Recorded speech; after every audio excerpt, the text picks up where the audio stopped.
Hello friends, John Laspina here, taking this video in portrait mode instead of landscape to demonstrate how to take your blood pressure correctly. We often go to the doctor's office, we park our car, we go up the elevator, they rush us, you wait in the waiting room, you fill out forms, they rush you into the first room, sit you down, they stick the oximeter on your finger, they stick some thermometer under your tongue, and then they put the blood pressure cuff on. They're doing all these things and they're talking to you.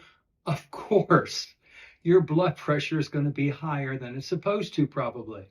So if you're having your blood pressure checked in the doctor's office, the person who's taking it, before the doctor comes in, tell them, say, please come back in 5 minutes. I need to relax and do some deep breathing. And they'll accommodate you. They walk out, they give you 5 minutes, and during the 5 minutes, relax. Do some box breathing and just relax. And then when they walk back in, just be like a rag doll and let them take your blood pressure while you're still deep breathing, and it will be closer to what it normally is in your body. Here, for this video, I want to demonstrate how to take your blood pressure at home with a blood pressure cuff machine at home. They're very affordable. You can buy them in a pharmacy. Now, it's important that you sit down and your feet are flat on the floor, whether you have shoes on or not. Like I'm barefoot today, it doesn't matter. But don't cross your legs. Don't let your legs dangle. Find a chair where you're sitting at a 90-degree angle and your feet are about shoulder width apart, flat on the floor. You're back against the chair and relaxed. Do some deep breathing before you put the cuff on. Now we're going to put the cuff on, and I look at the directions here on the cuff. It shows you how to do it. So follow the directions. I already have mine pre-measured with the Velcro, so I'm going to put mine on my arm, and I'm going to go above where I bend a little bit, and the wire's coming out here. And then it's important to put your arm level or above your heart. Okay, don't do it like this. You need to maybe either go like this, which I don't find very relaxing. So I put it up on a tabletop or something. And for this demonstration video, I'm going to use the stool because it's just about the right height, like when you're in the doctor's office. And then I'm going to push the button.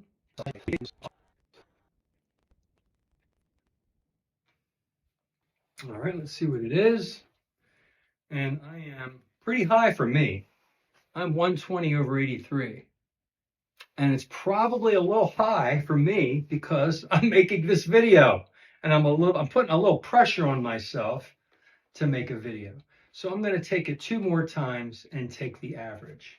Make sure everything is correct, tight, and I'm going to take it again and totally relax. Here we go.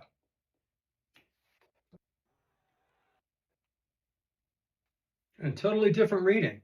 Now it's 112/79. Okay, I'm going to do it a 3rd time, and we'll take the average. Okay, here we go, checking it again. It is important that you don't talk and you totally relax. And 118/78. And my pulse is pretty high because I'm making this video. Normally my pulse is in the 60s or 70s. And so that is how you take your blood pressure at home in a relaxed state, or if you're in the doctor's office, try to get as relaxed as possible. The blood pressure numbers will vary based on your anxiety level. It's very important that you understand and your doctor understands that that number is not necessarily your current blood pressure number. Now let's talk a little bit about blood pressure. The first number, the top number, is called the systolic blood pressure. And that is when your heart is beating. The pressure in your arteries when the heart is on the beat. That's the systolic, and that's the higher number. Generally, the systolic blood pressure should be between 90 and maybe 130. It's a wide range. So somewhere in there is an okay systolic blood pressure, the pressure when your heart is beating. Now, the bottom number is the diastolic blood pressure. That is the pressure in your arteries on the rest. After it's beat, your heart goes beat, beat, beat, beat, like that. And on the rest, between beats, that's your blood pressure. The diastolic is the second number, the bottom number. And that's the lower number. You want to be maybe between 60 and 90 for the bottom number. And so my numbers were between, systolic and diastolic. My numbers were pretty good. Sometimes my blood pressure is low, like in the morning, my blood pressure is lower. And after I eat my first meal of the day, like today, right now, I just took this maybe an hour after I ate my meal, my blood pressure is a little higher. My blood pressure is a little higher when I'm making a video. My blood pressure is a little higher in the doctor's office. Blood pressure will be different before you go to bed at night. But you take the average. If you want to find out how healthy you are, your blood pressure, you can take it and come up with a general average. If your blood pressure on average is high, 140 over 100, over 110, and it's consistently high, then you need to go see your doctor. Something is making your blood pressure too high. It could be your diet. It could be something you inherited. It could be some kind of condition in your body. It's important to find out what the cause is. Now, when we eat the proper human diet and we're not consuming a lot of carbohydrates and sugars, then our blood pressure is lower. It's normal, but it's low. For example, my blood pressure was always about 120 over 80 over 85 on average every time I took it, or higher. And that is because the carbohydrates, which turn into glucose, and the sugar that I ate a ton of, that was glycating my arteries. And when an artery is glycated, it stiffens the artery. When blood is flowing through a stiffened artery, the blood pressure goes up, because the artery is not malleable. If you've ever seen a picture of a heart beating and all the arteries and nerves around it, it's not just a still picture. The actual arteries are kind of moving around a little bit as the pump is happening, as the beating is happening. That's malleability. You want your arteries to be malleable and move as the blood is pumping and the heart is beating. When we glycate the inside of our arteries with carbs and sugar, they stiffen up and they can't move when the heart is beating, and that raises blood pressure. So when you eat the proper human diet and you get off of all the carbs and sugar, you're healing the inside of your arteries. Your arterial walls are becoming more malleable, more movable, more flexible, and that gives you a normal blood pressure, which in my case was a lower blood pressure than what I'd always had. Other things that can raise blood pressure could be stress. You could have had a very stressful day, like I talked about. You're in the doctor's office. You're having a stressful time with a family member, in a relationship.